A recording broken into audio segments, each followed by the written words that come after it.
नमस्कार, अभिवादन। मैं दुर्गेंद्र चौहान। चुनावी मंथन में आपका बहुत बहुत स्वागत है। नेताओं का ये आलम है कि रात में वो सोते हैं तो एक नेता का जो ट्वीट है उसे रिट्वीट करते हैं और दूसरे नेता को गाली देते हैं, और सुबह होते ही वो कहते हैं कि वो तो एक सपना था, बुरा सपना था। हकीकत तो ये है कि वो दूसरे नेता जिसको कल रात तक गाली दे रहे थे उसका दामन थाम लेते हैं। कुछ इस तरीके का दृश्य, कुछ इस तरीके की स्थितियां, परिस्थितियां इस देश की सबसे पुरानी पार्टी कांग्रेस पार्टी के साथ इन दिनों घट रही हैं। कहा यह जा रहा है कि कांग्रेस पार्टी में 5 पावर सेंटर हो गए हैं, और ये हम नहीं कह रहे हैं। मुंबई से कई बार सांसद रहे पुराने पत्रकार नेता संजय निरुपम कह रहे हैं। निरुपम का टिकट कट गया है। संजय निरुपम जिस सीट से लड़ने वाले थे वो सीट शिवसेना को, उद्धव ठाकरे वाली शिवसेना को कांग्रेस पार्टी ने दे दी है। संजय निरुपम आरोप लगाते हैं कि बिल्कुल जमीन पर गिरकर जिस तरीके से पार्टी ने समझौता किया, इससे पार्टी टूटेगी। संजय निरुपम ने कहा कि उन्होंने पार्टी छोड़ दी, उसके बाद उनको निकाला गया। खैर, ये जो भी स्थितियां हों, लेकिन संजय निरुपम ने एक बात तो कह दी कि कांग्रेस पार्टी में 5 पावर सेंटर हैं। ये शायद बहुत दिनों के बाद कांग्रेस पार्टी में इस तरह की स्थितियां, परिस्थितियां बनी हों, और इसके बाद एक एक करके नेता विदाई ले रहे हैं। कल तक जो महाशय बीजेपी के नेताओं को 5 ट्रिलियन इकोनॉमी की बात करने पर उसमें कितने शून्य होते हैं 5 ट्रिलियन में, ये सवाल करते थे, वो प्रोफेसर साहब अचानक कहने लगे सनातन सनातन कहने लगे, और आरोप लगाया कि सनातन कहने की आज़ादी कांग्रेस में नहीं थी, सनातन के खिलाफ वो नारे नहीं लगा सकते। ये महाशय हैं प्रोफेसर गौरव वल्लभ, और इन्होंने भी भारतीय जनता पार्टी को ज्वाइन कर लिया। इसी तरीके से बिहार कांग्रेस के पूर्व अध्यक्ष सुशील शर्मा, एक आरजेडी नेता, पिछले 24 घंटे के अंदर बीजेपी में शामिल हो चुके हैं, और उन्होंने कांग्रेस पार्टी को पानी पी पी कर कोसा है। कहा है ना रीति बची है, ना नीति बची है, ना आज़ादी बची है, ना कार्यकर्ता का सम्मान बचा है। ये बात उन्होंने कही। इससे पहले अगर देखें मार्च से अब तक तो कम से कम 14-15 ऐसे बड़े नेता हैं जो कांग्रेस छोड़कर गए हैं विभिन्न राज्यों के, और वो एक तरीके से बहुत सारे प्रश्न पार्टी के संचालन पर उठा गए हैं। तो सबसे बड़ा सवाल यही है कि ये क्या चुनावी खेला है, या फिर कांग्रेस एक डूबता हुआ जहाज है जिसमें चला चली की बेला है, और लोग कूद कूद कर उस जहाज में बैठ रहे हैं जो भाजपा का जहाज है, और जो सागर पार करता रहा है और इस बार भी करेगा। क्या क्या क्या क्या बड़ी वजह है? जो लोग कल कहते थे कांग्रेस पार्टी में रहते हुए कि भाई राम नाम श्रद्धा का विषय है, लेकिन खाना, पढ़ाई लिखाई, दवाई, कमाई ये मूल मुद्दे हैं, अब वो कह रहे हैं कि मुझे सनातन का नाम या सनातन के नारे लगाने से रोका गया पार्टी के अंदर। क्या ये कल्चर चल पड़ा है कि सनातन और राम का नाम लेकर भाजपा में एंट्री और बड़ी दमदार होगी? तो क्या ये भी चल रहा है कि कांग्रेस के जो लोग जा रहे हैं वो सनातन और राम के नाम पर वो भाजपा का काम करने के लिए चले गए हैं? क्या स्थितियां, क्या परिस्थितियां बन रही हैं, और विपक्ष अभी तक पूरे चुनाव अभियान को, और खासतौर पर कांग्रेस पार्टी अभी तक वो रफ्तार, वो गति दे नहीं पाई है। इसमें कौन सी बड़ी वजह हैं? चुनावी मंथन में आज इन सब के जो विषय हैं, जो मुद्दे हैं, इनकी हम पड़ताल करेंगे।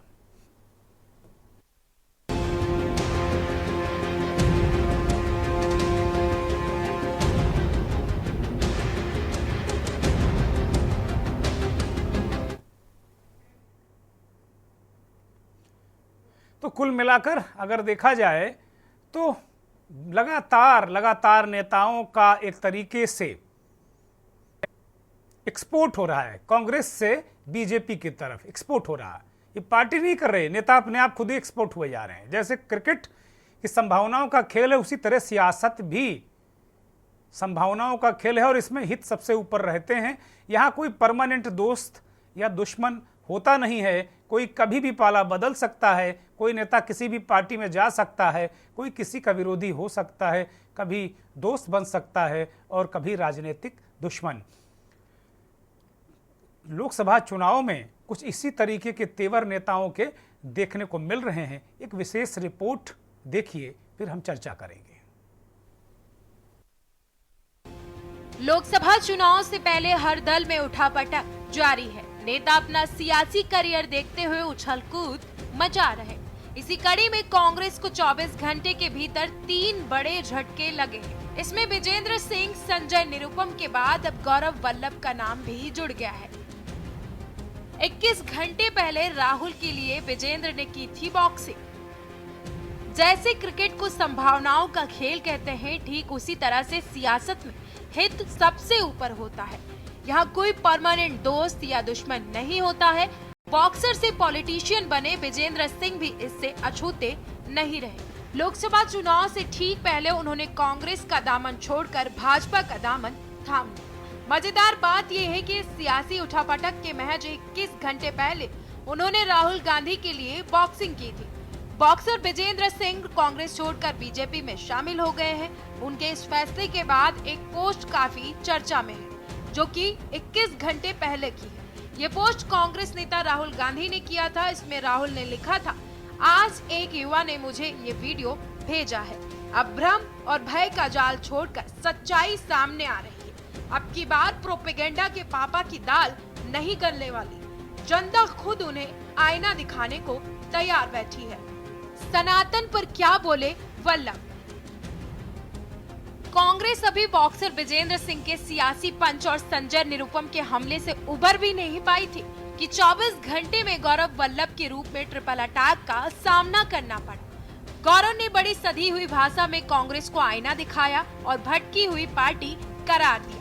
सोशल मीडिया प्लेटफॉर्म एक्स पर पोस्ट में कहते हुए लिखा है कि कांग्रेस पार्टी आज जिस प्रकार से दिशाहीन होकर आगे बढ़ रही है, उसमें मैं खुद को सहज महसूस नहीं कर रहा। बीजेपी ज्वाइन करते ही गौरव वल्लभ ने कहा कि कोई सनातन को गाली दे तो मैं चुप नहीं रह सकता। कांग्रेस पार्टी की नेता ने सनातन धर्म पर प्रश्न उठाए। मैंने सारी व्यथा इस चिट्ठी में लिखी है। सनातन को गाली देने पर चुप्पी साध लेते हैं। देश में वेल्थ क्रिएटर गलत नहीं हो सकता। इससे पहले उन्होंने कहा था कि सनातन विरोधी नारे नहीं लगा सकता। उन्होंने कांग्रेस की कार्यशैली पर सवाल भी उठाए। स्वच्छ भारत अभियान का समर्थन किया। मैं नीतिगत इश्यूज पे बात करता हूं, पर मूल नीति क्या थी? भारत का जो आर्थिक स्ट्रक्चर है, उसकी नींव जब पीवी नरसिम्हा राव जी के कार्यकाल में जो एलपीजी की नीति थी, लिबरलाइजेशन, प्राइवेटाइजेशन, ग्लोबलाइजेशन, वैश्वीकरण, निजीकरण और जो उदारीकरण, आज कांग्रेस पार्टी उसी का विरोध करती है। वेल्थ क्रिएटर्स का सुबह से शाम गाली मैं नहीं दे सकता साहब। मैं वेल्थ क्रिएटर्स को हाई एस्टीम में रखता हूं। जो देश के लिए जीडीपी, रोजगार उत्पन्न करते हैं, उनको मैं गाली नहीं दे सकता। बिहार में सियासी उठापटक। वहीं लोकसभा चुनाव में इंडिया गठबंधन से टिकट मिलने की उम्मीदों पर पानी फिरने के बाद भी राजेश रंजन यानी कि पप्पू यादव ने पूर्णिया का सियासी मैदान नहीं छोड़ा। लोकसभा चुनाव के दूसरे चरण के आखिरी दिन गुरुवार को पप्पू यादव पूर्णिया सीट से अपना नामांकन दाखिल कर चुके हैं। उन्होंने निर्दलीय पर्चा भरा। इस बीच उन्होंने कहा कि निर्दलीय चुनाव लड़ना पड़ रहा है। कांग्रेस का समर्थन है। बहुत सारे लोगों ने हमारा पॉलिटिकल मर्डर करने की साजिश रची। मैं इंडिया गठबंधन को मजबूत करूंगा। मेरा संकल्प राहुल गांधी है। पूर्णिया की जनता ने और हमने अपने नेता को अपनी भावना बता दी है। हमारे नेता के आदेश का मैं इंतजार कर रहा हूं। इसीलिए हमने 4 तारीख को नेता के, अपने दोनों नेता के विश्वास पर और पूर्णिया की जनता के भावनाओं पर नॉमिनेशन डालने का, नामांकन करने का निर्णय लिया है कि जिन लोगों ने जबरदस्ती पीठ में खंजर भोंकने का प्रयास लगातार कर रहे और बिना कसूर के हमें हमारे घर से बेदखल करना चाहते हैं, वो सही नहीं है। कुल मिलाकर जैसे जैसे लोकसभा चुनाव का नजदीक आ रहा है, वैसे वैसे एक दल से दूसरे दल में नेताओं का जाने का सिलसिला लगातार जारी है और नेता सिर्फ दल छोड़कर दूसरे दल में शामिल नहीं हो रहे, बल्कि वो नेता जो राम के नाम और सनातन धर्म पर वोट मांगने का आरोप लगाते थे, वही अब राम नाम से अपना काम बनाने में जुट गए हैं। स्पेशल रिपोर्ट के न्यूज इंडिया।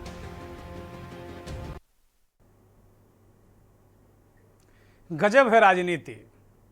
और राजनीति के साथ साथ जो राजनीति में एक बहुत बड़ी बात आई है वो ये है कि जो नई पीढ़ी के नेता हैं वो बहुत जल्दी सब कुछ पाना चाहते हैं। गौरव वल्लभ की उत्पत्ति इन्हीं 10 साल में जो नरेंद्र मोदी का काल है वो उसी के अंतर्गत उनकी जो उत्पत्ति है।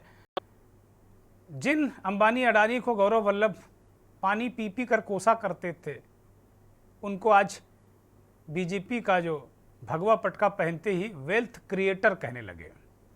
कहा कि भाई वो तो वेल्थ क्रिएटर हैं, जीडीपी बढ़ाते हैं, मैं उनकी बुराई नहीं सुन सकता, मैं सनातन की बुराई नहीं सुन सकता। तो क्या सबसे आसान रास्ता ये है कि मुझे राम का नाम नहीं लेने दिया जा रहा, मुझे सनातन का काम नहीं करने दिया जा रहा था, वेल्थ क्रिएटर को अपमानित किया जा रहा था? ये बहुत सारे किंतु परंतु हैं। और इनको क्या इनकी आड़ लेकर ये कांग्रेस के जो नेता हैं वो भारतीय जनता पार्टी में गए हैं? कमोवेश जो उथल पुथल है वो विपक्ष के अन्य दलों में भी है। समाजवादी पार्टी उत्तर प्रदेश में उसमें मेरठ का टिकट 3 बार बदला, तीसरी बार आज फिर बदल गया, फिर हल्ला गुल्ला मचा। इसी तरीके से बहुत सारे महाराष्ट्र में भी उथल पुथल मच रही है। इस तरीके से संजय निरुपम ने कहा कि ये स्थितियाँ, ये परिस्थितियाँ। संजय निरुपम की एक बाइट अगर हम अपने साथियों से कहेंगे कि वो ज़रूर दिखाएं जिसमें उन्होंने सवाल उठाया है, ये बाइट मंगवाई जाए और दिखाया जाए कि ये वास्तव में उन्होंने कांग्रेस पर 5 सवाल उठाए हैं और कहा है कि वो कांग्रेस पार्टी 5 जो ध्रुव हैं, जो 5 पावर सेंटर उसके अंदर बन गए हैं। तो क्या कांग्रेस पार्टी अंदर अंदर अंतर्द्वंद का शिकार है, इसी वजह से वो चुनावी मैदान में नहीं खड़ी हो पा रही? मेहमानों का पैनल हमारे साथ जुड़ा है। डॉक्टर अनिल गुप्ता भारतीय जनता पार्टी के नेता प्रवक्ता हमारे साथ जुड़े हैं, स्वागत डॉक्टर साहब। गोपाल कृष्ण कांग्रेस के वरिष्ठ नेता प्रवक्ता हमारे साथ बिहार से जुड़े हैं, उनका भी बहुत स्वागत। पीयूष पंत वरिष्ठ पत्रकार हैं, वो भी बिहार से हमारे साथ हैं, बहुत स्वागत। नवीन आनंद जोशी वरिष्ठ पत्रकार दिल्ली से, और थोड़ी देर में राजनीतिक विश्लेषक अजय आर्या भी हमारे साथ जुड़ेंगे। आपका भी बहुत स्वागत, बहुत धन्यवाद, बहुत आभार। चर्चा की शुरुआत गोपाल कृष्ण जो कांग्रेस के नेता हैं उन्हीं से करते हैं। गोपाल जी, बिहार समेत पूरे देश में ऐसा लग रहा है कि कांग्रेस से नेताओं का ड्रेन शुरू हो गया है। अभी तक आप लोग कहते थे वॉशिंग मशीन से धुलाई, वॉशिंग मशीन से धुलाई। वॉशिंग मशीन में एक मोड, हालांकि पता नहीं आपने कभी वॉशिंग मशीन में कपड़े धोए कि नहीं धोए, हमने चलाया है तो उसमें ड्रेन मोड है वॉशिंग मशीन में। तो मुझे लगता है बीजेपी ने वो ड्रेन वाला मोड लगा दिया है आप लोगों की तरफ, तो ड्रेन हो रहा सब। आपका जो टैलेंट है वो ड्रेन हो रहा है। देखिए कैसा बहुत सारे नेता सनातन धर्म के नाम पे कह रहे हैं कि भाई आपकी पार्टी में घुटन है, सनातन का नाम लेने से रोका जाता है, सनातन का हम विरोध नहीं कर पाएंगे। बिहार के एक नेता जो पूर्व अध्यक्ष हैं शर्मा जी बिहार कांग्रेस के, वो भी शामिल हो गए। एक आरजेडी के नेता हैं वो भी शामिल हो गए। गौरव वल्लभ भी यही बात कर रहे हैं कि सनातन का विरोध है। मतलब राम और सनातन का नाम है और बीजेपी का काम है। बहुत सारी बातें कर रहे हैं।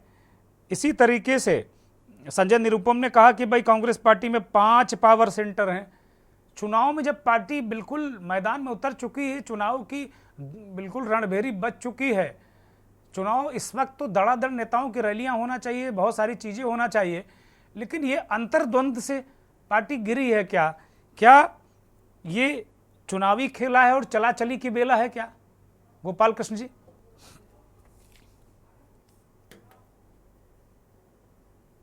मेरे फ्रेम को ठीक करवाइए, फ्रेम सही से नहीं आ रहा। गोपाल जी का फ्रेम ठीक किया जाए, आप बोलिए, बोला जाए। जी, सबसे पहले उपस्थित सभी प्रवक्तागण को और आपको दुर्गेंद्र जी, आपको नमस्कार मेरा। आपने 15-20 मिनट से मैं आपको सुन रहा हूं और बहुत गंभीरता से सुन रहा हूं, क्योंकि आप एक वरिष्ठ पत्रकार हैं। आपने हमारे पार्टी का तो गिनवा दिया, मैं आपके पार्टी के 4 सांसद का नाम गिनवा देता हूं जो 15 दिन के अंदर में छोड़े हैं। 2 सांसद बिहार से, अजय निषाद जी और छेदी पासवान, दोनों सिटिंग सांसद हैं आपके। उन्होंने 2-3 दिन पहले मैं छोड़ा। थोड़ा सा डिस्टर्ब करूं आपको, अगर आपकी अनुमति हो। जी जी।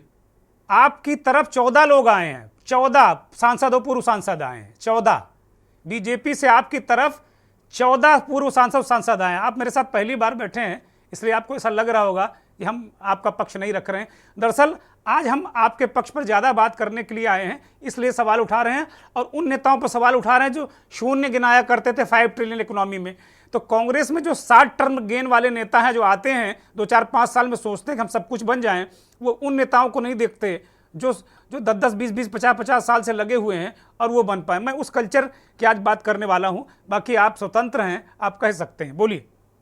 बिल्कुल, जो ये चर्चा मेनली हो रही कि ड्रेन लगा हुआ है, तो मैं आपको बता देता हूं कि कर्नाटक के भूतपूर्व डिप्टी सीएम जगदीश शेट्टार कुछ दिन पहले एक सिटिंग सांसद राजस्थान से, सिटिंग सांसद हरियाणा से, बिहार के 2 सांसद नाम दे रहा हूं, अजय निषाद जी और छेदी पासवान जी, और ऐसे कई लोग अगर आप देखेंगे, इंक्लूडिंग एमएलए, क्योंकि मेरे पास उतना बड़ा मीडिया का सोर्स नहीं कि मैं सारी चीज जमा रखूं।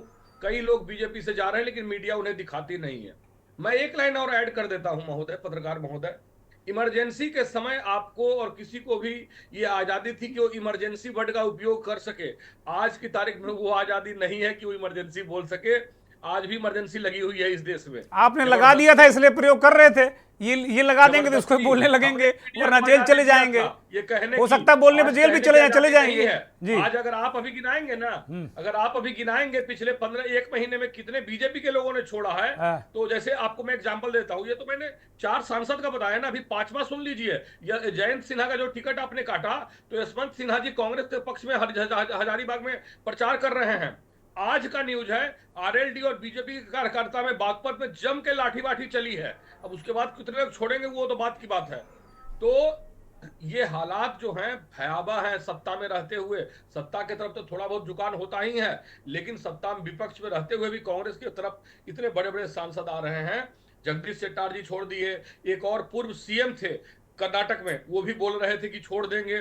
पूरा रिपोर्ट मेरे पास नहीं है उसका। नहीं, वो तो पूर्व सीएम आपकी तरफ आए थे, फिर आपने कुछ उनको दिया हुआ नहीं, तो फिर बीजेपी में शामिल हो गए। जगदीश शेट्टार की जो आप बात कर रहे हैं, वो पहले विधानसभा चुनाव में आपकी तरफ आए थे, फिर भाग गए, उधर ही चले गए वो। जी, वल्लभ भाई के साथ भी ऐसा हो सकता है कि अगर उनको यकीन हो, उन्होंने बुरा देखा होगा, तो उन्हें बहुत बुरा देखना बचा हुआ है। जब वहां हाथ पांव और आंख बांध दिए जाएंगे ना, गुलाम बन जाएंगे, तो भागेंगे कि आजादी के लिए वही ठीक है कि कम से कम आजादी तो है वहां। तो सबसे बड़ी बात यह है कि भयावह चेहरा भी है नरेंद्र मोदी जी को, कोई गठबंधन के लिए तैयार नहीं है। मैं बता दूं, बिहार में पप्पू यादव पार्टी का पूरा विलय हो गया। आप बताइए एक पार्टी का भारत में जिन्होंने छोटी पार्टी भी विलय किया हो बीजेपी में? हमारे में शर्मिला YSR रेड्डी की बेटी, पूरी पार्टी को हमारे में मर्ज किया। वो अध्यक्ष हैं आपकी आंध्रा में। 2 सांसद ने छोड़कर आंध्रा में मुझे ज्वाइन किया, ना कि बीजेपी को। बीजेपी आंध्रा में 2 सीट लेने के लिए चंद्रबाबू नायडू के आगे पीछे घूम रही है। हालात इतने गंभीर हैं बिहार में, इतने गंभीर हैं कि पता नहीं किन कारणों से पशुपति पारस को एक भी सीट नहीं दिया, और नीतीश जी 42 सीट लाए हुए हैं, तो मालिक बने हुए बिहार बीजेपी के, और 78 सीट लाकर बीजेपी गुलामी कर रही है।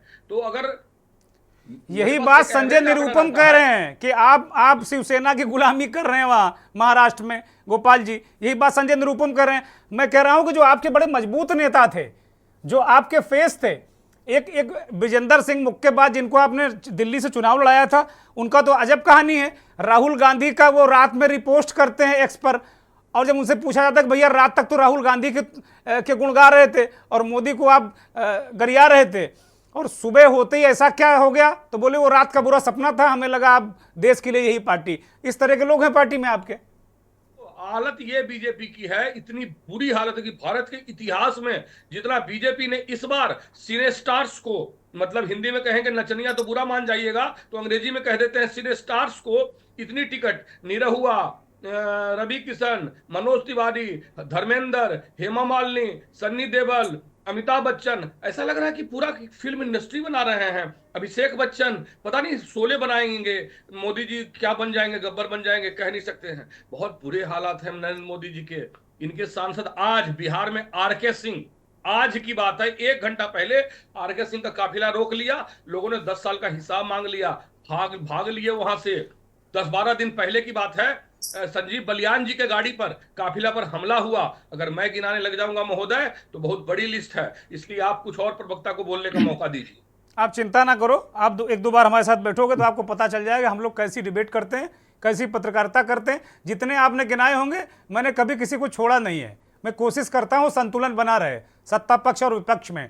लेकिन बात सवाल है, ठीक है, आपकी तरफ 14 सांसद आ गए होंगे, सांसद पूर्व सांसद बहुत सारे लोग आप लेकर आ गए होंगे। सिस्टम आपकी मशीनरी ये है नहीं है, आप जनता को नहीं बता पा रहे हैं। बीजेपी एक छोटे से नेता को आपके यहाँ से तोड़ कर लाती है, वो बताती कि हमने क्रांति कर दी, इतना % वोट हमारे पास आ जाएगा। वो मशीनरी उस सिस्टम की बात करते हैं, क्योंकि आपकी पार्टी, आपके नेता ही कह रहे हैं कि वो खंड खंड बटी है। संजय निरुपम की बाइट जरा प्ले की जाए, गोपाल कृष्ण जी को सुनवाइए।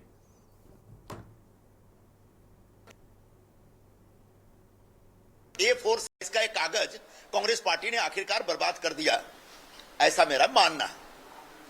अब रह गई बात, कांग्रेस पार्टी ये सब क्यों कर रही है?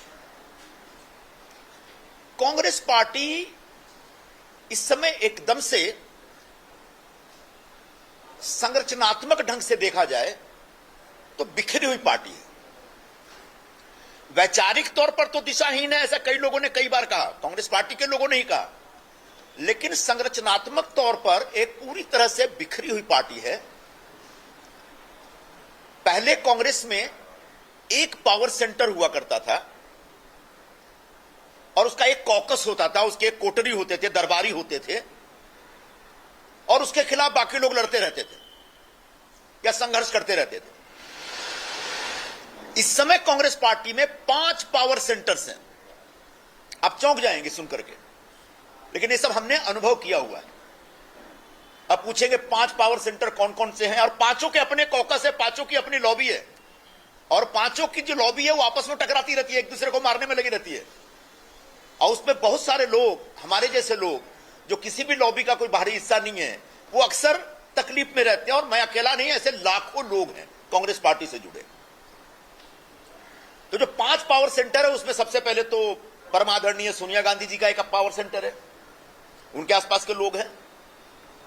दूसरे आदरणीय राहुल गांधी जी का भी एक अपना पावर सेंटर है, उनके आसपास भी एक कोटरी है जो अपनी दुकान चलाता रहता है। फिर बहन जी की भी एक अपनी कोटरी है, वो अपने ढंग से एक्सर्ट करती रहती हैं, अपना पावर एक्सर्ट करती रहती हैं। अध्यक्ष महोदय हैं, उनकी भी एक अपनी, उनका भी एक पावर सेंटर बन गया है। उनके आसपास जो लोग हैं वहां तो ऐसे ऐसे लोग हैं जिनके पास कोई राजनीतिक अनुभव नहीं, कोई राजनीतिक आधार नहीं, अचानक उनके साथ जुड़ के वो हाईकमान बन गए और इस तरह की बातें करते, इस तरह की भाषा का इस्तेमाल करते जो मैं आपके सामने यहां प्रस्तुत नहीं कर सकता। और आखिरी एक जो पावर सेंटर है जनरल सेक्रेटरी ऑर्गेनाइजेशन का। संजय निरुपम ने 5 पावर सेंटर गिनाए, दीदी की बात भी कर दी, भैया की बात भी कर दी, मैडम की बात कर दी। ब्रेक पर जाने से पहले जरा जीजा जी क्या कह रहे हैं, उनकी इच्छा क्या है। जीजा जी यानी राहुल गांधी के जीजा जी यानी रॉबर्ट वाड्रा जी, प्रियंका के पति, वो भी चुनाव लड़ना चाहते हैं। जरा वो ग्राफिक्स लाया जाए स्क्रीन पर। वो कह रहे हैं कि अमेठी और रायबरेली संसदीय क्षेत्र से चुनाव लड़ने के उन्होंने संकेत दिए हैं रॉबर्ट वाड्रा ने, और वो कह रहे हैं कि भाई यहाँ की जनता से लगातार मांग आ रही है। मीडिया से बातचीत में वो कहा कि जनता खुद चाहती है कि वो यहाँ से लड़ें। तो इसका मतलब जो अमेठी और रायबरेली की सीट खाली पड़ी है, क्या परिवार का कोई एक व्यक्ति, सोनिया गांधी के दामाद उद्योगपति रॉबर्ट वाड्रा क्या यहाँ से चुनाव लड़ेंगे क्या? वो कह रहे हैं कि मैं 1999 से अमेठी और रायबरेली में प्रचार कर रहा हूँ। तो एक तरीके से परोक्ष रूप से रॉबर्ट वाड्रा ने अमेठी या रायबरेली किसी एक सीट पर दावा किया है। वो कह रहे हैं कि लोग जब देखते हैं कि मैं कैसे बीजेपी ईडी से मुझे हमेशा चुनाव के समय निशाना बनाती है, वो कहते हैं कि भाई हमेशा बीजेपी और ईडी उन्हें निशाना बनाती रही है, तो लोग मांग करते हैं कि मुझे भी जवाब देने के लिए संसद में आना चाहिए। यानी उन्होंने अपने मन की इच्छा व्यक्त कर दी। अब देखिए जो 5 पावर सेंटर हैं उसमें कहाँ तक वो अपनी बात मनवा पाते हैं। हालांकि सब ज़्यादातर पावर सेंटर उनके घर परिवार रिश्तेदार ससुराल के हैं। एक ब्रेक पर जा रहा हूँ और ब्रेक से लौटूंगा तो एक छोटा सा जवाब कांग्रेस पार्टी के नेता से जरूर लूँगा और फिर चर्चा को आगे बढ़ाएंगे।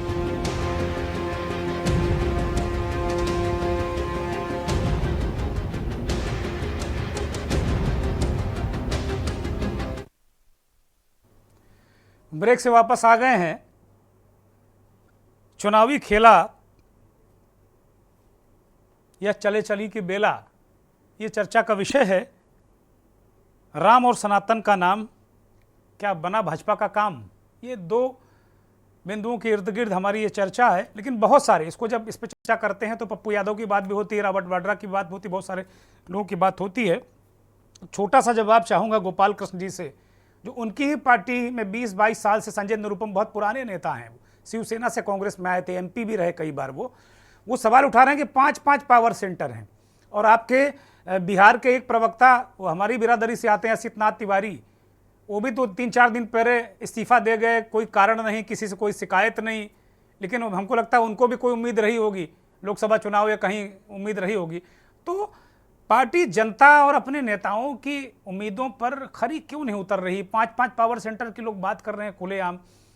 गोपाल कृष्ण जी, एक छोटा सा जवाब, फिर मैं डॉक्टर अनिल गुप्ता के पास जाऊंगा। एकदम सही बात कह रहे हैं कि जनता क्यों नहीं खड़ी उतर रही है। चाहे अजय निषाद जी हो, मुजफ्फरपुर के सिटिंग सांसद थे भाजपा के, चाहे छेदी पासवान जी हो, सासाराम के सिटिंग सांसद थे, चाहे पूर्व सीएम जगदीश शेट्टार हो, बहुत सारी बातें हैं जो उनके भी जनता पर खड़े नहीं उतर पा रहे थे। कई जगह पर, जैसे गौतम गंभीर जी हैं, सिटिंग सांसद थे, टिकट उन्होंने नहीं लिया। पवन सिंह को बड़ा जोड़ है बीजेपी में, पवन सिंह ऐसे सिने स्टार्स को मैंने नचनिया बोलना बंद कर दिया है, कई लोगों ने आपत्ति बताई थी। मत बोलिए भाई, गलत शब्द मत बोलिए। सिने स्टार्स को जब टिकट देना चालू किया, जोर लगा दिया प्रधानमंत्री जिनके सिने स्टार्स को दे दो, तो भाई इनके पास तो नेता है नहीं, या तो कुछ बीजेपी से लेना है, कांग्रेस से लेना है, कुछ को at the moment same moment बना देना है। चाहे जो मूल प्रश्न का जवाब दे दो भाई गोपाल कृष्ण जी, मेरा निवेदन, मूल प्रश्न कि संजय निरुपम कह रहे हैं 5 पावर सेंटर हैं। वही तो मैं कहा आपको कि अजय निषाद जी बहुत कुछ कहे, आप चलाइए ना। वो जाने के समय कौन क्या कह देता है, और अचानक से चुनाव के दिन 2 महीना पहले चले गए होते, राम मंदिर के दिन गौरव वल्लभ जी चले जाते, या 1 महीना बाद चुनाव के बाद चले जाते, जब इतना दिन उन्होंने। तो ये moment of the time is very important in any decision, right. तो इतना सनातन संघ को जब तकलीफ हो रहा था, तो तब तो उनको आना ही नहीं चाहिए था, अगर ऐसा मानता। हालांकि हमारे समय 10 लाख मंदिर बनाए गए इस देश में, वैष्णो देवी बनाई गई, और नहीं, संजय निरुपम नहीं कह रहे हैं, मंदिर और मस्जिद की बात संजय निरुपम नहीं कर रहे हैं। सुशील शर्मा बिहार के कांग्रेस के पूर्व अध्यक्ष, वो कह रहे हैं ये बात को, गौरव वल्लभ कह रहे हैं, बहुत सारे लोग कह रहे हैं। ठीक है, डॉक्टर अनिल गुप्ता आपके पास आ रहा हूँ। बहुत सारी बातें आपके लिए भी कहीं गोपाल कृष्ण जी से, लेकिन मेरा सवाल यही है कि आपने बिल्कुल बम्पर भर्ती अभियान खोल रखा है, दैत दनादन दैत दनादन दैत दनादन। कोई बड़ी जबरदस्त रणनीति चल रही है आप लोगों को क्या, कि मतलब बीजेपी दूसरे दलों को इस लायक नहीं रखेगी कि वो चुनाव लड़ पाए, या रिजेक्टेड माल ले रहे हैं आप, रस्ते का माल सस्ते में उठा रहे हैं आप? वो भी नहीं है उनके पास। नहीं, मेरा डॉक्टर अनिल गुप्ता जी से ये प्रश्न है। डॉक्टर अनिल गुप्ता जी। चौहान साहब नमस्कार आपको, और सभी दर्शकों को नमस्कार, सभी प्रवक्ताओं को नमस्कार। आज आपने जो डिबेट का टॉपिक लिया है वो मुझे लगता है बहुत ही शुद्ध और अच्छा टॉपिक लिया है, और मेरा प्रिय विषय लिया है। अभी तक मैं बाकियों को सुन रहा था, मेरा निवेदन है थोड़ा सा 3-4 मिनट मुझे सुने।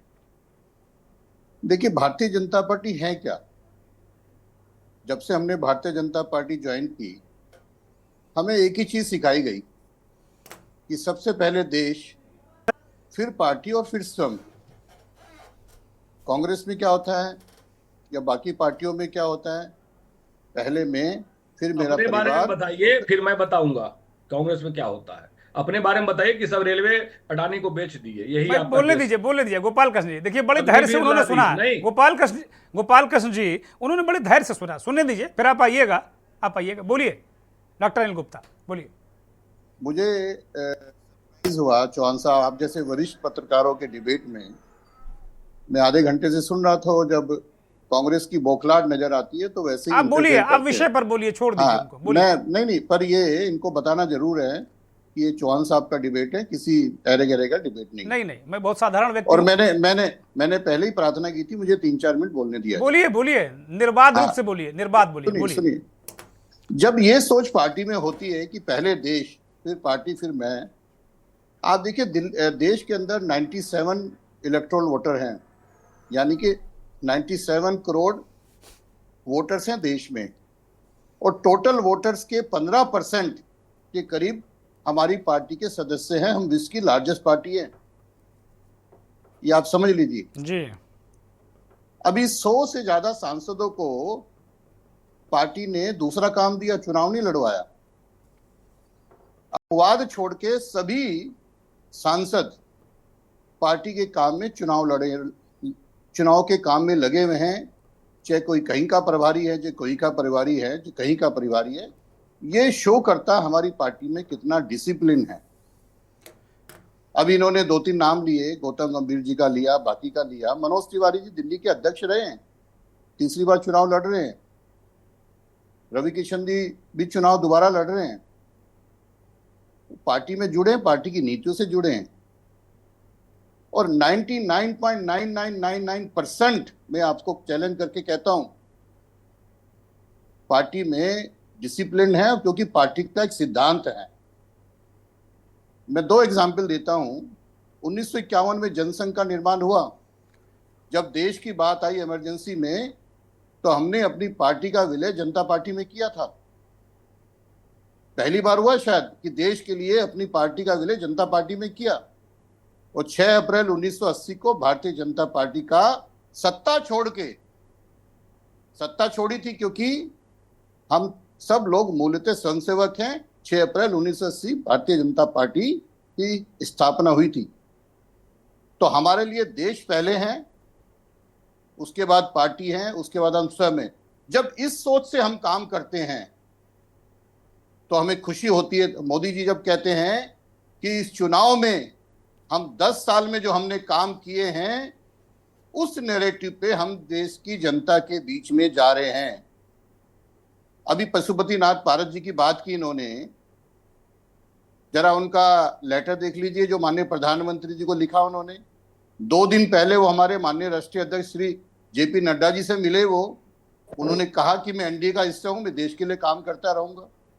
तो खाली हमारी पार्टी में नहीं, मोस्टली एनडीए के गठबंधन के जो दल हैं वो भी देश की सोच रखते हैं। अपवाद सब जगह होता है।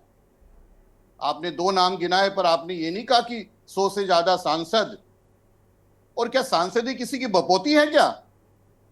पार्टी में लोकतंत्र है, पार्टी में इतना काम है। हमें देश के लिए सोचना है, सत्ता के लिए लड़ना है। कांग्रेस की सोच क्या है देश के लिए, बताइए कोई? क्या सिर्फ कांग्रेस के अंदर टिकट मिलेगी, सत्ता मिलेगी तो ही मैं काम करूंगा? एक ही परिवार में 4 पावर सेंटर गिनवा दिए इन्होंने। 5 उनकी पार्टी के नेता खुद ही कह रहे हैं, एक परिवार में 4 और एक बाहर। परिवार में 3, एक अध्यक्ष जी का और एक राष्ट्रीय महामंत्री संगठन। 5 पावर सेंटर उनका ही नेता गिना रहा है। 5 पावर सेंटर और एक ही परिवार के 3, और एक राष्ट्रीय अध्यक्ष का और एक संगठन मंत्री महामंत्री होगा उनका। आप एक पावर सेंटर हमारे बता दीजिए। हमें नहीं पता कि हमारे दूसरे राष्ट्रीय अध्यक्ष कौन होंगे, कांग्रेस को पता है।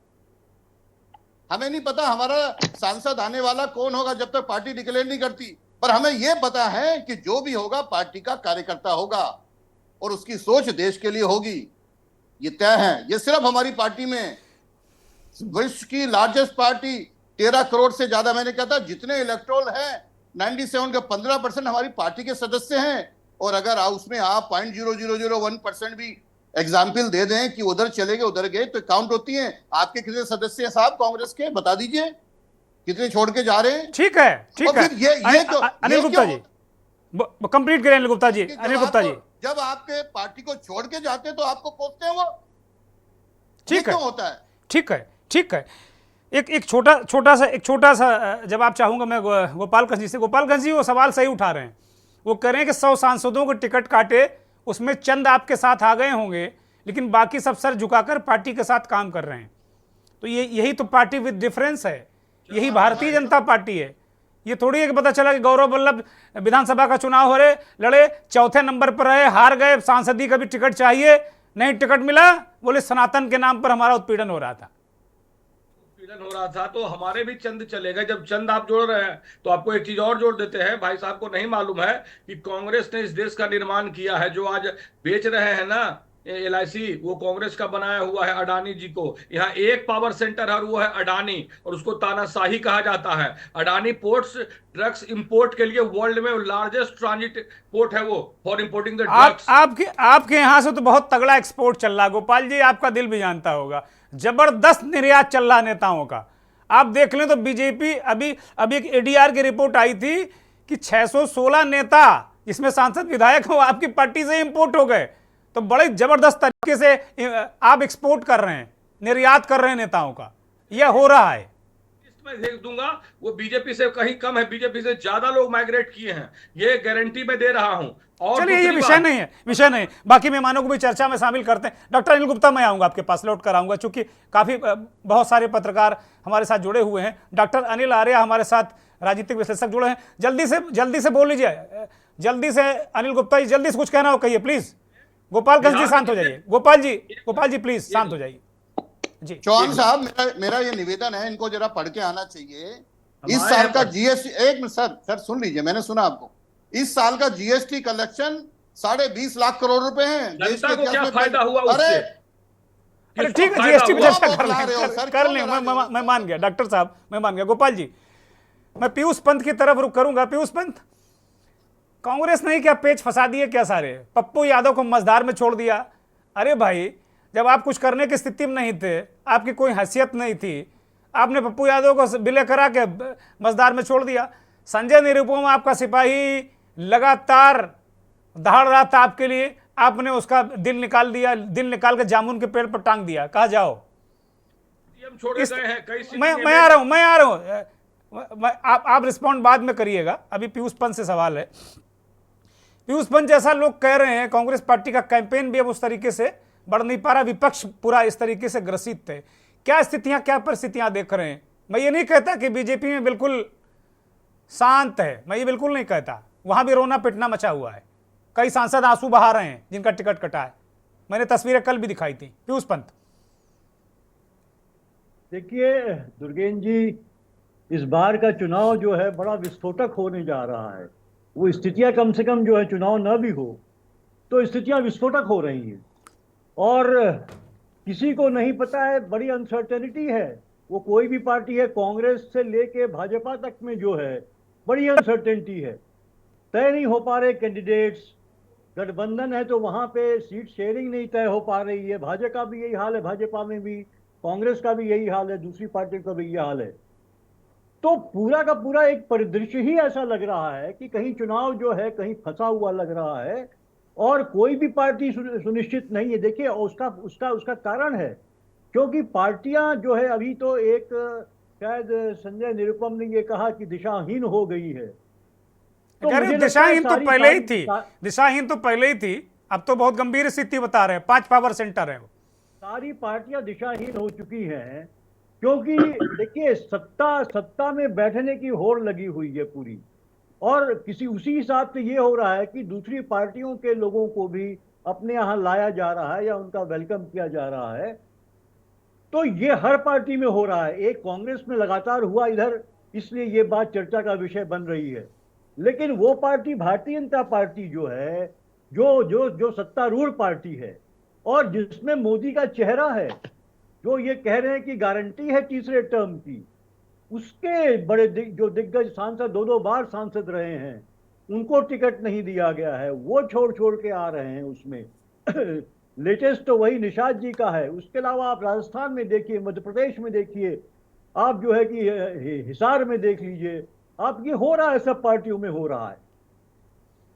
तो इस समय बड़ी स्थिति कांग्रेस, निश्चित रूप से कांग्रेस चूंकि कमजोर रही है इस दौरान, संगठन के रूप में कमजोर रही है, और अभी तो जो है कि एक गठबंधन का धर्म का भी निर्वहन करना है उसको। देखिए ये भी एक समस्या है, जो ऐसा लग रहा है कि कांग्रेस को डिसीजन नहीं ले पा रही है या कांग्रेस कॉम्प्रोमाइज कर रही है, क्योंकि इस बार के चुनाव की स्थितियां अलग हैं बिल्कुल।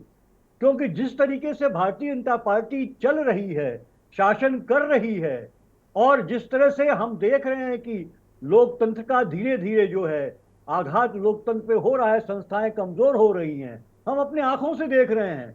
चुनाव आयोग को देख लीजिए, दूसरी संस्थाओं को देख लीजिए, जिस तरह से बिल पास हो रहे हैं, विपक्ष को पूरा का पूरा जो है आप क्या नाम सस्पेंड किया जा रहा है और बिल को पास कर लिया जा रहा है। ये क्या है? ये मजाक है ये लोकतंत्र का। तो जो स्थितियां बन रही हैं उसमें ताकि वोट बटे नहीं, इसलिए विपक्ष का एक होना, गठबंधन बनाना बहुत जरूरी था। मुझे लगता है वही एक दबाव है कांग्रेस के ऊपर भी, क्योंकि कांग्रेस सबसे बड़ी पार्टी है इस गठबंधन की, तो इसीलिए वो कॉम्प्रोमाइज करती हुई दिख रही है। महाराष्ट्र देखिए, संजय निरुपम कौन है? संजय निरुपम को कांग्रेस ने बहुत दिया। संजय निरुपम भी अभी भी वो उत्तर जो है वो उत्तर पश्चिम जो मुंबई की सीट चाह रहे थे वो, और जबकि वो देखिए जब उनको अध्यक्ष भी बनाया, कांग्रेस ने सांसद भी बनाया उनको, अध्यक्ष भी बनाया उनको, अध्यक्ष बनाते हुए क्या परफॉर्मेंस रहा उनका। तो ये लोग देखिए ग्रास रूट से कटे हुए नेता हैं जो भी हैं।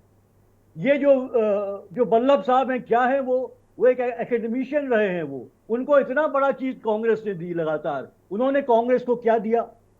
वो 2 बार हारे, उनका क्या कंट्रीब्यूशन रहा? क्या पार्टी आपको जिताएगी? क्या कैंडिडेट? भारतीय जनता पार्टी तो जिताऊ कैंडिडेट ढूंढती है, उसको टिकट देती है, वो दूसरी पार्टियों से भी लाती है जिताऊ कैंडिडेट को लिए। लेकिन आप जो हैं, आप खुद अपने को नहीं जिता पा रहे हैं। 2 बार कभी झारखंड जा रहे हैं, कभी आप राजस्थान से लड़ रहे हैं, अब आप हरियाणा से मांग रहे हैं टिकट। तो आपका अपना क्या कंट्रीब्यूशन है? तो कोई, क्योंकि आपका कोई फिर बीजेपी क्यों बम्पर भर्ती करने, बीजेपी क्यों उन्हें ले रही है बम्पर भर्ती में? कोई तो काबिलियत होगी। नहीं, देखिए बीजेपी नंबर बढ़ाती है, दिखाना चाह रही है कि दूसरी पार्टियां कितनी कमजोर हो रही। वो कांग्रेस को कमजोर करना चाहती है, कांग्रेस को कमजोर करना होते दिखाना चाहती है, क्योंकि वल्लभ जो है वो बहुत कुछ कंट्रीब्यूट नहीं कर पाएंगे भारतीय जनता पार्टी में, क्योंकि उनका जनाधार नहीं है। ये भारतीय जनता पार्टी एक, देखिए चुनाव के समय दिखाना होता है कि देखो हमारे में कितने लोग आ रहे हैं और दूसरी पार्टी कितनी कमजोर होती जा रही है। और कांग्रेस और भारतीय जनता पार्टी 2 बड़ी पार्टियां हैं, राष्ट्रीय पार्टियां, जो एक दूसरे के खिलाफ चुनाव लड़ती हैं। ठीक है पीयूष जी मैं लौटता हूं आपके पास। डॉक्टर नवीन आनंद जोशी काफी देर से जुड़े हुए हैं, वो सभी लोगों को लगभग उन्होंने सुना। डॉक्टर जोशी, क्या आप देख पा रहे हैं कांग्रेस के अंदर कोई ऐसी परिस्थितियां गड़बड़ा रही हैं क्या? क्योंकि जिस समय मल्लिकार्जुन खड़गे अध्यक्ष बने थे, आपको भी ध्यान है, मुझे भी ध्यान है, एक बार प्रत्यक्ष रूप से गांधी परिवार ने ऐसा लगा था कि उन्हें कमान पूरी तरीके से दे दी, और तब का परफॉर्मेंस आप देख लीजिए, कर्नाटक, तेलंगाना, हिमाचल में उनका शायद मुझे लगता है कि हिमाचल के बाद ही वो बने हैं, मुझे याद नहीं है, लेकिन कर्नाटक और तेलंगाना तो हैं। और खड़गे लगातार राज्यों के नेताओं से बैठक कर रहे थे, बुला रहे थे, ऐसा लग रहा था कि टेम्पो बन रहा, माहौल बन रहा। फिर अचानक खड़गे जी नेपथ्य में गए, वेणुगोपाल जी आए, और फिर जैसा संजय निरुपम कह रहे हैं 5 पावर सेंटर। तो क्या ये चीजें हो रही हैं क्या अंदर कहीं, ऐसा लग रहा है आपको? देखिए दुर्गेंद्र जी, कांग्रेस की ये सबसे बड़ी विवशता रही है कि वे एक परिवार के ही माध्यम से चलती आई है, और अभी बीच में जब ये मिथक टूटने लगा, जैसा कि आप जिक्र कर रहे हैं, तो खड़गे जी को काम करने से ये रोका भी गया है। आप देखिए बीच में जो जिस टेम्पो की बात कर रहे हैं, जहां तक वो पहुंचे थे, वहां से वापस डाउनफॉल शुरू हुआ है पार्टी का। और अभी जो बिखरी हुई पार्टी की बात जो संजय निरुपम कर रहे हैं, वे 20 साल में उनका दम नहीं घुटा, अभी 6 महीने 4 महीने में उनका दम घुटने लगा है। अब वे जाते जाते पार्टी को पूरी कोस करके जा रहे हैं। आप बताइए, उन्हें पार्टी ने काफी कुछ दिया है, और आज संजय निरुपम की पहचान जो है वो कांग्रेस के माध्यम से है, लेकिन अब उन्हें सब बुरा लग रहा है जब वो छोड़ करके जा रहे हैं। तो पहली बात यह कि कांग्रेस में, ये सभी दलों में होता है ऐसा, एक फेज आता है। अभी कांग्रेस का फेज खराब हो रहा है, नीचे जा रही है पार्टी, तो उसको छोड़ के जाने वाले अब क्या विश्वसनीयता लेकर के जा रहे हैं वे, ये भी देखने वाली बात है कि जिस दल में वे जा रहे हैं वहां उनका वजूद क्या रहेगा। ये प्रवक्ता जो यहाँ पर थे, जिनका हम जिक्र कर रहे हैं, चाहे वे गोविंद वल्लभ हो, चाहे जिनकी भी हमने अभी 3-4 गौरव वल्लभ है, इनका वहां पर क्या परफॉर्मेंस रहेगा, क्योंकि वे यहाँ पर जब थे तो यहाँ पे वे बोल तो काफी रहे थे, लेकिन अब वे उसी को बुराई बता करके जा रहे हैं कि इस पार्टी में इसी तरीके से एक और प्रवक्ता जो राष्ट्रीय चैनलों पर नवीन जी लगातार दिखते थे, गौरव गुप्ता, उनको गुजरात से टिकट दिया गया, टिकट लौटाया, पार्टी छोड़ गए। तो ऐसे रणछोड़ नेताओं के दम पर कैसे चलेगी कांग्रेस? बिल्कुल, कांग्रेस में इस समय रिशफल होना चाहिए। और जो जिन जिन नेताओं की जो पब्लिक में डिमांड नहीं है, अभी आपने जिक्र किया ये रॉबर्ट वाड्रा का, आप बताइए रॉबर्ट वाड्रा इसके पहले कभी राजनीति किए हैं क्या? अब वे राजनीति में उतरना चाह रहे हैं तो एक पावर सेंटर भी बनाएंगे। दूसरा ये होगा कि जहां कांग्रेस थोड़ा बहुत कुछ मूवमेंट कर रही होगी तो उनके नाम से पीछे और चली जाएगी, क्योंकि परिवार में भी परिवार का भी तीसरा हिस्सा है वो। भाई राहुल गांधी तो चलिए गांधी परिवार है, लेकिन वे तो बाहर से आते हैं और उनपे कम आरोप नहीं है जिनको हमने सुना है, देखा है।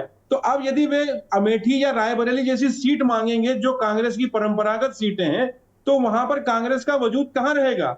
यही कांग्रेस को उन सीटों पर अपने लोग खड़े करना चाहिए जो उनके परंपरागत सीटें हैं। ठीक है, ठीक है। कांग्रेस इस पर सोच ही नहीं रही है। कांग्रेस की पूरी ये बात सही है, विचारधारा में बदलाव हुआ है और अब इसको पुनर्जीवित करने की जरूरत है।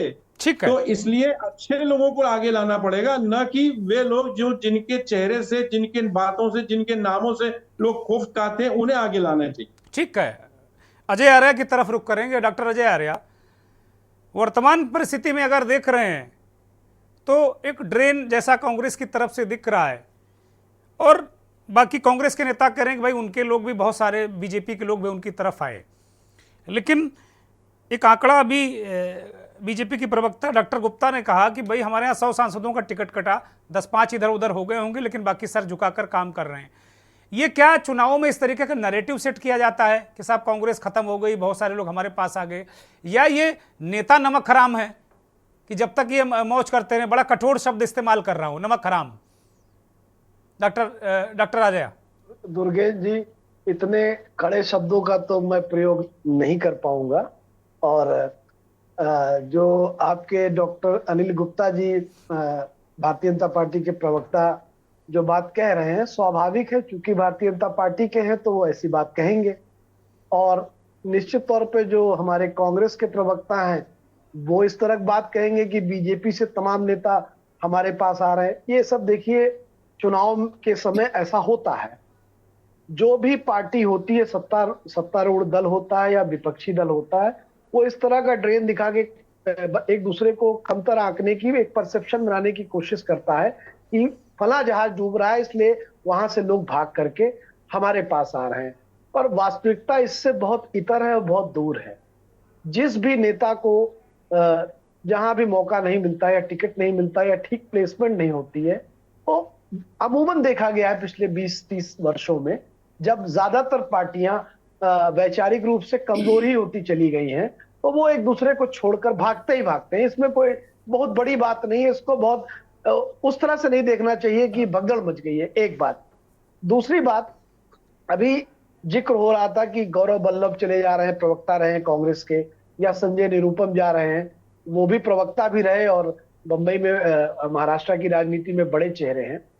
तो आप देखिए कि संजय निरुपम अगर ओरिजिनल रूप से देखें तो वो कांग्रेस पार्टी से नहीं थे, वो किसी अन्य पार्टी को छोड़ के ही कांग्रेस में सेट हो गए थे। अब जैसे गौरव वल्लभ जी की बात करें तो वो निश्चित तौर पे एक एकेडमिशियन है। उन्होंने जब तक पार्टी में, अभी आई डोंट नो क्या स्थिति है, पार्टी में रहे और पुरजोर तरीके से अपना, उन्होंने जो भी बात पार्टी की रखी है वो दुनिया जानती है। संबित पात्रा से जो टसल हुआ, जो डिस्कशन हुआ, उससे उनको काफी नाम और फेम मिला। 2 बार चुनाव हार चुके, तो राजनीतिक जमीन तो वो भी तलाश रहे, 10 वर्षों से लगभग कांग्रेस में थे। तो ये सब देखिए इतर बात है। मैं वापस 2024 के चुनाव पे आना चाहता हूं, अगर आपकी इजाजत हो। नहीं, प्लीज, कृपया, जरूर। हाँ, देखिए, अभी आपके पंत जी ने जो बात कही वो बहुत बढ़िया बात कही। ये कंफ्यूजन का दौर है, पार्टी को नहीं समझ में आ रहा है कि उसकी स्थिति क्या है। और आप देखिए, वोटर में एक अजीब सा साइलेंस है। अब आपने महसूस किया होगा, ज्यादातर व्हाट्सएप ग्रुप खामोश हैं। पहले 2019 के चुनाव में बिल्कुल लड़ाइयां हो जाती थी एक दूसरे से, कांग्रेस और बीजेपी के नाम पे। ये हम खुद महसूस कर रहे हैं जी। ये बहुत बड़ा, देखिए, सूचना क्रांति के युग में अगर वोटर साइलेंट हो जाता है तो मतलब वो ऊंट किसी भी करवट देखिए बैठ सकता है। या तो जनता ने ये मान लिया है कि कोई विपक्ष है नहीं, एक बात, या फिर बीजेपी ने मान लिया है कि मेरे लिए तो ये बिल्कुल दौड़ एकदम क्लियर है, क्योंकि इनके सपोर्टर भारतीय जनता पार्टी के भी एग्रेसिव नहीं है। बहुत महत्वपूर्ण बात मैं कह रहा हूं। और जहां एग्रेशन की कमी इनके जो एग्रेशन वाले कार्यकर्ता हैं, बीजेपी के कार्यकर्ता बहुत एग्रेशन में आ जाते हैं, वो मुझे महसूस नहीं हो पा रहा है सोसाइटी के अंदर। तो कहीं ना कहीं इसका नुकसान भारतीय जनता पार्टी को अवश्य होगा। जीतती हुई पार्टी कहीं ऐसा ना हो कि अंत में कछुआ और खरगोश की दौड़ में कहीं ऐसा ना हो कि कछुआ धीरे धीरे अपना काम कर रहा हो, खरगोश आराम से सो रहा हो कि मेरे पास तमाम पार्टियों से लोग आते जा रहे हैं तो हमारा दल बहुत, जैसे अभी अनिल गुप्ता जी ने कहा हम दुनिया की नंबर 1 पार्टी हैं। मैं यकीन से कह रहा हूं, अभी आज से 25 दिन 15 दिन 20 दिन पहले मैं दुर्गेन जी उत्तराखंड में था और जिस जगह पे मैं 19 में रुका था उस जगह पे मैं फिर 24 में रुका। अपने आप वहां का एक मैनेजर मेरे पास आया, बोला साहब आपको क्या लगता है चुनाव कौन जीतेगा? क्योंकि मैं जानता था कि वो बीजेपी का कोर वोटर है, तो उससे हमने ऐसे ही छेड़ दिया कि कौन जीतेगा, हो सकता है भारतीय जनता पार्टी जीते। उसने एक बात कही दुर्गेन जी, और अनिल जी को भी ये सनद हो जाए, उसने कहा साहब सब कुछ ठीक है लेकिन घमंड बहुत आ गया इनके अंदर। ये एक आम आदमी का बात है। कहने का मतलब ये है कि अगर परसेप्शन ये बन जाएगा कि ये और किसी को चलने ही नहीं देंगे, तो मुझे लगता है कि थोड़ा सा मुश्किल में सत्तारूढ़ दल हो सकता है, बाकी तो समय बताएगा। जी ठीक है, एक छोटी सी टिप्पणी अनिल गुप्ता, बिल्कुल पॉइंटेड, लंबी नहीं, छोटी, बस 5 सेकंड में, फिर मैं खत्म करूंगा, बोलिए। मैं चौहान साहब एक जो आपने टिकट काटने वाली बात कही, मैं उससे इत्काफ नहीं रखता। हमने काटने की बात नहीं की, हमने रीअलोकेशन ऑफ वर्क की बात की है, उनको दूसरा काम दिया। नहीं, ये हमें कहने दो ना, आपको ये हमें कहने दो, काटना पीटना हमें कहने दो, आप कहो, आप रीअलोकेशन कहो, आप मार्गदर्शक मंडल कहो, वो हमारा विषय नहीं है, बोलिए। चौहान साहब मतलब मेरे शब्द नहीं थे, मैंने आपसे, हाँ बिल्कुल आपके शब्द नहीं थे, मेरे शब्द हैं, मैंने ऑन किया। देखिए घमंड बिल्कुल नहीं है, जमीन पे काम करते हैं। मैं मूलतः पार्टी का कार्यकर्ता हूं, आपके चैनल पे 1 घंटे के लिए आया हूं। विश्वास मानिए मेरे जैसे लाखों कार्यकर्ता सुबह 6 बजे से रात के 11-12 बजे तक लगे हुए। हो सकता है पंत साहब को कुछ जमीन पे नजर नहीं आए, पर मैं आपको किस चीज में, ठीक है, आप बोलिए, आप आपकी बारी गोपाल कृष्ण जी, अब मेरे पास वक्त नहीं, आपकी बारी, 5 सेकंड में, 5 सेकंड बोलिए। $1 ट्रिलियन इकोनॉमी जो बोल रहे हैं, सनातन का बच्चा जॉब मांग रहा था बिहार में, बर्बरता पूर्वक लाठीचार्ज किया है, मेरे आंखों में आंसू था, मैं कुछ नहीं कर सकता था, नहीं तो उस दिन अनर्थ हो जाता। ठीक है, 4 लड़के रेलवे की वैकेंसी को लेकर सनातन, ठीक है, अनर्थ मत करिए भाई, अनर्थ मत करिए, अनर्थ कोई नहीं देखना चाहता। पीयूष पंत एक छोटी सी टिप्पणी जल्दी से। 100 रुपए का सिलेंडर, ठीक है गोपाल जी अब अगली बार मिलेंगे, फिर मिलेंगे, बोलिए। देखिए माफ कीजिए गुप्ता जी, बिल्कुल वक्त नहीं, प्लीज, हाँ जल्दी से। दुर्गेन जी ये स्थिति बहुत ही गंभीर है, क्योंकि अगर पार्टी से, किसी भी पार्टी से, और कांग्रेस के लिए तो काफी सोचनीय है कि अगर नेता छोड़ते हैं, एक मुश्त छोड़ते हैं, तो ये एक सोचने वाली बात है और पार्टी कमजोर होती है। लेकिन आज का परिदृश्य ये है कि हर पार्टी में ऐसा हो रहा है, और खासकर मैं कहूंगा जो सत्तारूढ़ पार्टी है, जिसको छोड़, उसपे तो आता है, चीटा गुड़ की तरफ आता है, वो गुड़ को छोड़ के भी जा रहे हैं, तो ये भी आज की हकीकत है। तो मुझे लगता है कहीं ना कहीं जो एक क्वालिटी ऑफ जो पॉलिटिक्स है और quality of people who are joining politics, उसमें गिरावट आई हुई है। ठीक है, बोलिए गुप्ता जी, कुछ कहना चाह रहे हैं, बहुत जल्दी, 2 सेकंड। मैं ज्यादा इंटरफेयर नहीं करता, पर जिस तरह से कांग्रेस के प्रवक्ता बद्दी टिप्पणी कर रहे हैं, ये सोचने विषय है, क्योंकि बौखला जाते हैं। सिर्फ 2 एग्जाम्पल देता हूं। इस साल का जीएसटी कलेक्शन 20.5 लाख करोड़ का है, आजादी के बाद पहली बार हुआ है, जरा चेक कर लीजिए। बद्दी टिप्पणी किसी को करने का हक नहीं है, प्लीज, क्योंकि जिस तरीके से ये बीच में टोकते सनातन की बात करते हैं, सर आपका समय आया है, कोर्ट के ऊपर जनेऊ पहनते हैं आप आजकल, किस तरीके से आप बताते हैं। ठीक है, आप दोनों को रोक रहा हूं। डॉक्टर जोशी बस छोटी टिप्पणी, अब समय नहीं, प्लीज बोलिए डॉक्टर जोशी, अंतिम टिप्पणी डॉक्टर जोशी, डॉक्टर नवीन आनंद जोशी, छोटी सी टिप्पणी, अंतिम टिप्पणी कार्यक्रम की। हर बात में बीच में शांत, बंद कर दीजिए आवाज, अगर ये लड़ रहे हैं तो बंद कर दीजिए आवाज, बोलिए। कांग्रेस से खतरा है। 1 लाख करोड़ से ज्यादा बैंकों का। बहुत बहुत शुक्रिया सभी मेहमानों का, डॉक्टर अनिल गुप्ता, गोपाल कृष्ण जी, पीयूष पंत, डॉक्टर नवीन आनंद जोशी, प्रोफेसर डॉक्टर अजय आर्य, बहुत बहुत धन्यवाद, बहुत बहुत आभार उन करोड़ों दर्शकों का जो के न्यूज़ को देखते हैं, हमारे इस खास कार्यक्रम चुनावी मंथन को देखते हैं। वास्तव में बड़ा सवाल यही है कि क्या यह परसेप्शन बनाने के लिए किया जा रहा है, या जो विपक्ष है वो इतना कमजोर हो गया है कि अब वहां नेता नहीं रहना चाहते। जमीनी हकीकत तो जनता ही जानती है, और फैसला वोटर के हाथ में। बहुत बहुत धन्यवाद। नमस्कार।